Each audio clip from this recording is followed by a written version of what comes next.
बहुत बहुत स्वागत है आप सभी का मेरे इस यूट्यूब चैनल में। हम लोग देख रहे हैं इंडियन पॉलिटी यानी कि भारत की राज्य व्यवस्था। भारत की राज्य व्यवस्था में हम देख रहे हैं भारतीय संविधान का निर्माण। तो भारतीय संविधान के निर्माण के इससे पहले मैंने 2 पार्ट अपलोड कर दिए हैं। ये आज भारतीय संविधान के निर्माण का तीसरा और अंतिम पार्ट है। तो जो विद्यार्थी पहले के वीडियो नहीं देखे हैं, डिस्क्रिप्शन में मैं लिंक दे दूंगा, जाकर के आप लोग देख लीजिए। उसके बाद इसे देखिए, आप लोगों को अच्छा होगा। तो चलिए आज शुरू करते हैं आज का क्लास। अपने अपने नोटबुक और पेन निकाल लीजिए और आइए देखते हैं। पिछले क्लास में हमने देखा था कि संविधान सभा ने संविधान के निर्माण के लिए 13 महत्वपूर्ण समितियों का गठन किया था। उन समितियों में महत्वपूर्ण समिति थी जिसका नाम था प्रारूप समिति, और इस समिति में कुल सदस्यों की संख्या थी 7। तो आइए थोड़ा सा प्रारूप समिति को देख लेते हैं, इससे अलग से प्रश्न पूछे जाते हैं। संविधान सभा ने एक संकल्प पारित करके 29 अगस्त 1947 को प्रारूप समिति का गठन किया। प्रारूप समिति में कुल सदस्यों की संख्या जो थी ये थी 7, और ये 7 सदस्य इस तरह से हैं। पहले सदस्य BR अम्बेडकर, ये इस समिति के अध्यक्ष भी थे। दूसरे सदस्य थे Krishna Swami Ayyar. Next Kanhaiya Lal Maniklal Munshi. Next N Madhav Rao. Next Syed Mohammad Saadulla. Next DP Khaitan. DP Khaitan की मृत्यु 1948 में हो जाती है। इनके बाद TT कृष्णाचारी को सदस्य बनाया जाता है। और 7वें सदस्य थे गोपाल स्वामी अयंगर। N गोपाल स्वामी अयंगर इनको कहा जाता है। तो ये थे। तो आप लोग पॉइंट बना लीजिए, लिख लीजिए। पहले कॉपी में लिखिए प्रारूप समिति, और पहला पॉइंट लिखिए संविधान सभा के एक संकल्प के आधार पर 29 अगस्त 1947 को प्रारूप समिति का गठन किया गया। अगला पॉइंट लिखिए, इसमें कुल सदस्यों की संख्या 7 थी, जो इस प्रकार है। डैश दे दीजिए और नीचे में ये 7 सदस्यों के नाम लिख लीजिए। ठीक है, इसमें 6ठे सदस्य में आप DP खेतान लिखिएगा, और लिखिएगा 1948 में इनकी मृत्यु के बाद TT कृष्णाचारी जो है प्रारूप समिति के सदस्य बने। ठीक है, तो इसको आप लोग लिख लीजिएगा। आइए चलते हैं अब इससे आगे। वीडियो को थोड़ा सा पॉज कर लीजिए, रोक लीजिए और लिख लीजिए। अब देखते हैं विभाजन तथा संविधान सभा।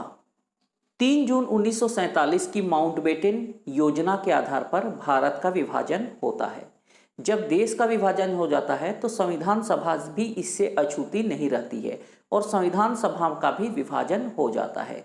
जो भूभाग पाकिस्तान के क्षेत्र में चला गया, तो उस क्षेत्र से जो सदस्य चुने गए थे वो पाकिस्तान वाली संविधान सभा में चले जाएंगे। यानी जो संविधान सभा में कुल सदस्यों की संख्या 389 यानी 389 थी, वो घट जाएगी। आइए देखते हैं।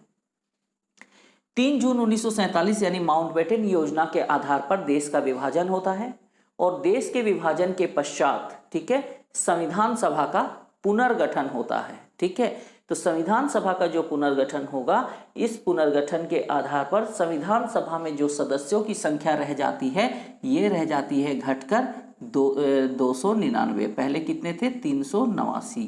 तो 389 से घटकर हो गई कितनी? 299। 26 जुलाई 1947 को गवर्नर जनरल ने पाकिस्तान के लिए पृथक संविधान सभा की स्थापना की घोषणा की। जो गवर्नर जनरल थे भारत के, लॉर्ड माउंटबेटन, तो लॉर्ड माउंटबेटन ने 26 जुलाई 1947 को घोषणा की, और इस घोषणा के द्वारा पाकिस्तान के लिए एक अलग संविधान सभा के गठन की घोषणा कर दी कि पाकिस्तान के लिए अलग संविधान सभा का गठन होगा। और दिसंबर, ठीक है, दिसंबर 1947 में भारतीय संविधान सभा के सदस्यों की संख्या जो रह गई, ये रह गई घटकर 299। पाकिस्तान वाले पाकिस्तान चले गए, भारत वाले भारत में बच गए। तो चलिए आप लोग पॉइंट बनाकर लिखिए संविधान सभा तथा विभाजन, या विभाजन तथा संविधान सभा, उसके नीचे में अंडरलाइन डैश कर लीजिए और पॉइंट बनाइए। लिखिए माउंटबेटन योजना, ब्रैकेट में लिखिए 3 जून 1947 के आधार पर देश का विभाजन हुआ। इसके पश्चात लिखिए 26 जुलाई 1947 को गवर्नर जनरल की घोषणा के आधार पर, या घोषणा के आधार पर नहीं, 26 जुलाई 1947 को गवर्नर जनरल ने पाकिस्तान के लिए पृथक संविधान सभा के निर्माण की घोषणा की।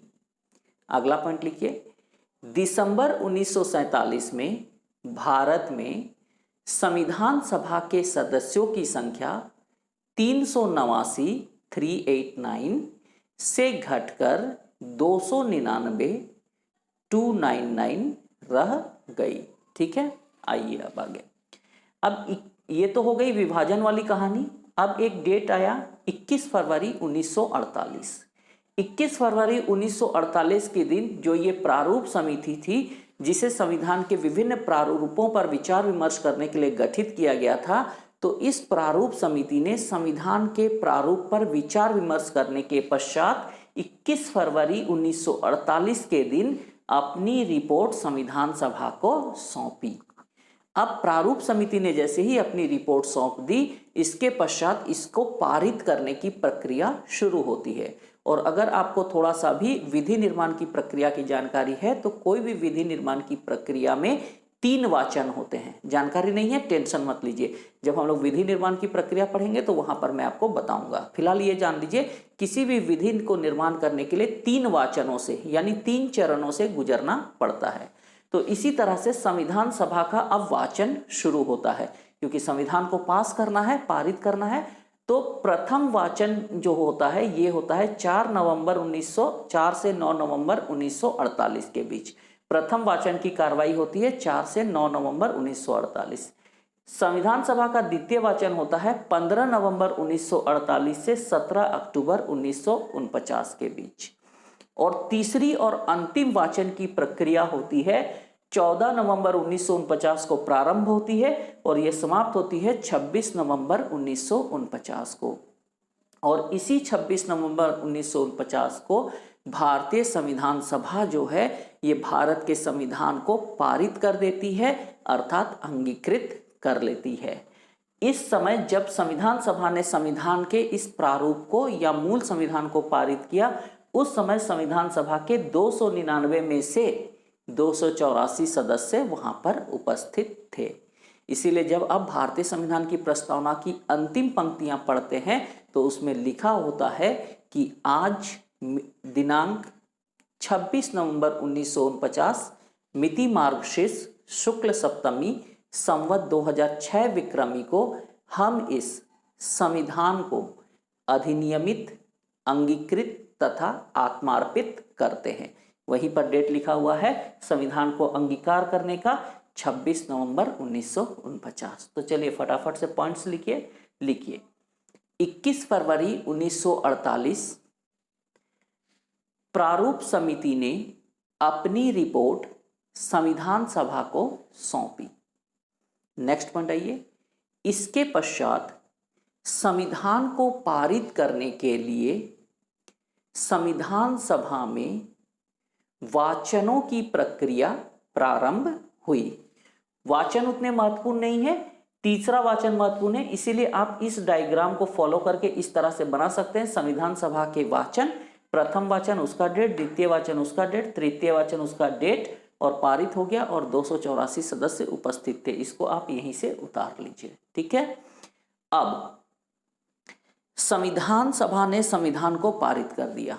अगर हम लोग चाहते तो इसी दिन, है ना, किस दिन, 26 नवंबर 1949 को हमारा संविधान लागू हो सकता था, लेकिन इस दिन भारतीय संविधान को पूरी तरह से लागू नहीं किया गया। क्यों नहीं किया गया, अभी बात करेंगे।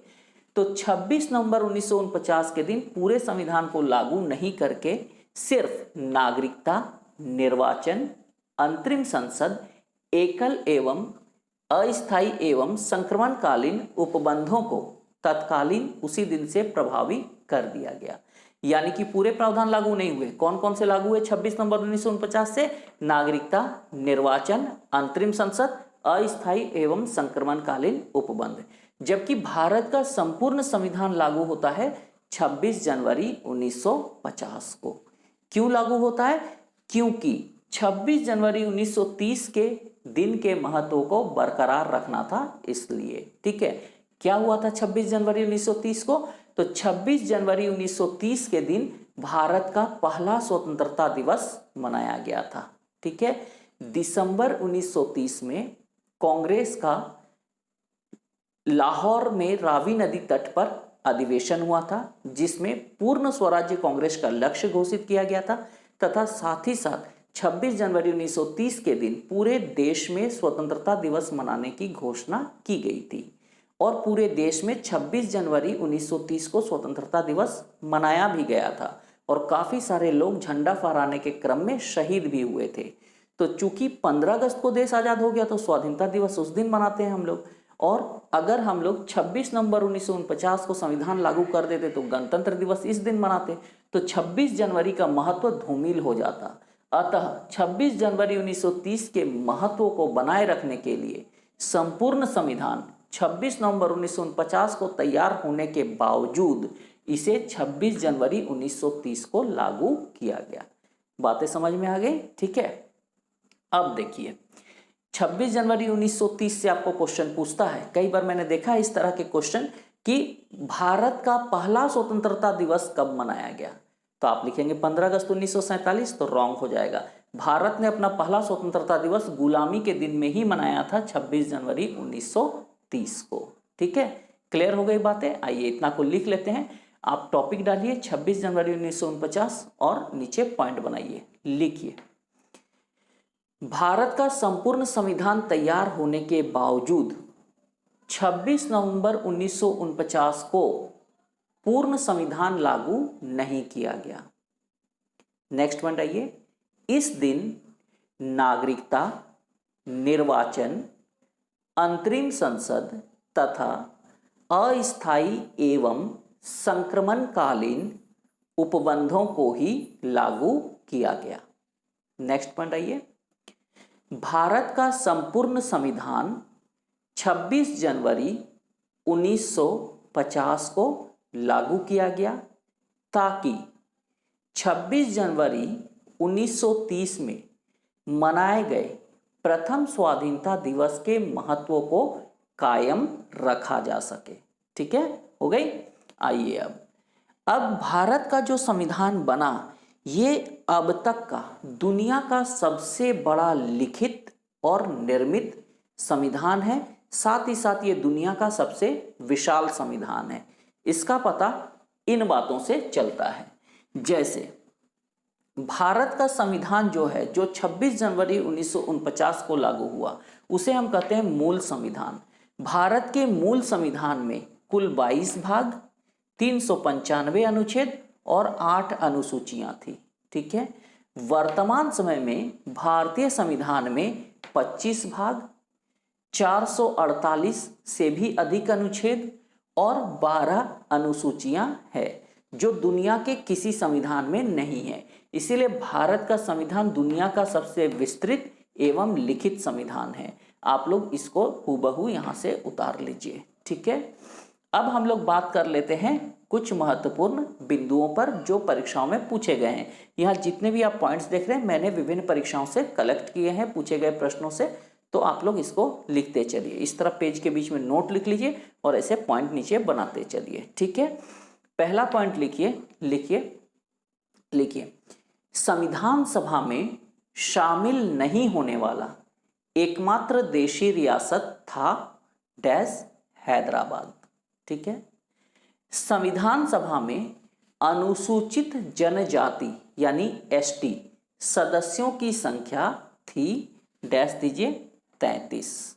ठीक है, नेक्स्ट पॉइंट आइए। संविधान सभा में महिला सदस्यों की संख्या थी डैश दीजिए 12।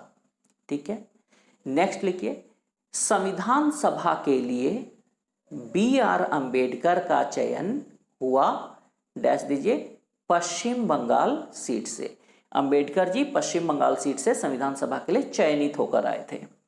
इसके बाद आइए लिखिए संविधान के निर्माण में कुल 2 वर्ष 11 महीनों एवं 18 दिन का समय लगा। ये बहुत महत्वपूर्ण क्वेश्चन है, कई बार पूछा जा चुका है। नेक्स्ट लिखिए संविधान के निर्माण में कुल 6.4 करोड़ रुपए 6.4 करोड़ रुपीस खर्च हुए। नेक्स्ट पॉइंट आइए, संविधान के प्रारूप पर कुल 114 दिनों तक बहस हुई। ठीक है, नेक्स्ट आइए, संविधान सभा की अंतिम बैठक। ठीक है, अंतिम बैठक में बहुत स्टूडेंट गलती करते हैं, अंतिम बैठक में ये तृतीय वाचन वाला डेट डाल देते हैं। ठीक है, क्वेश्चन को पढ़िएगा ध्यान से कि संविधान सभा का तृतीय और अंतिम वाचन पूछ रहा है या संविधान सभा की अंतिम बैठक पूछ रहा है। अगर तृतीय और अंतिम वाचन पूछेगा तो ये समाप्त हुआ था 26 नवंबर 1949 को, लेकिन संविधान सभा की अंतिम बैठक बोलेगा जिसके बाद संविधान सभा खत्म हो गई, तो वो बैठक हुई थी 24 जनवरी 1950। ठीक है, लिखिए, संविधान सभा की अंतिम बैठक हुई 24 जनवरी 1950 और ब्रैकेट में लिख लीजिए, इसी दिन डॉक्टर राजेंद्र प्रसाद राष्ट्रपति के रूप में चयनित हुए। इसी दिन डॉक्टर राजेंद्र प्रसाद भारत के प्रथम राष्ट्रपति बनते हैं। अगला पॉइंट लिखिए, अंतरिम संसद या देश की प्रथम संसद के रूप में जाना जाता है। तो अंतरिम संसद या देश की प्रथम संसद के रूप में जाना जाता है, डैश दीजिए, संविधान सभा को। क्योंकि जिस समय, देखिए, संसद का क्या काम है, संसद का काम है कानून बनाना। तो जिस समय संसद नहीं थी, ठीक है, उस समय संसद के जितने भी काम थे वो सभी काम किसने किए, संविधान सभा ने किए। इसीलिए संविधान सभा को अंतरिम संसद या देश की प्रथम संसद के रूप में जाना जाता है। क्लियर हो गया। अब एक प्रश्न कैबिनेट मिशन से पूछता है, वैसे तो ये इतिहास का प्रश्न है, लेकिन आप जान लीजिए क्योंकि संविधान सभा का गठन भी जो हुआ था ये कैबिनेट मिशन 1946 के प्रस्ताव के आधार पर हुआ था। ठीक है, तो हम लोग जानते हैं कि संविधान सभा का गठन कैबिनेट मिशन 1946 के प्रस्ताव के आधार पर हुआ था। कभी कभी पूछ लेता है कि कैबिनेट मिशन के सदस्य कौन कौन थे। तो कैबिनेट मिशन एक त्रिसदस्यीय संस्था थी जिसमें 3 सदस्य थे। पहले सदस्य का नाम था लॉर्ड पैथिक लॉरेंस, दूसरे का नाम AB अलेक्जेंडर और तीसरे का नाम था स्टैफोर्ड क्रिप्स। ये क्रिप्स जो है ये 1942 में क्रिप्स मिशन में भी भारत आए थे। तो आप कैबिनेट मिशन 1946 लिख के उसके सदस्यों के नाम को यहाँ से उतार लीजिए। इसी के साथ ही हमारा जो भारतीय संविधान का निर्माण चैप्टर था वो यहीं पर खत्म होता है। नेक्स्ट क्लास में हम चलेंगे अगले चैप्टर में, तब तक के लिए इजाजत दीजिए। Thank you very much.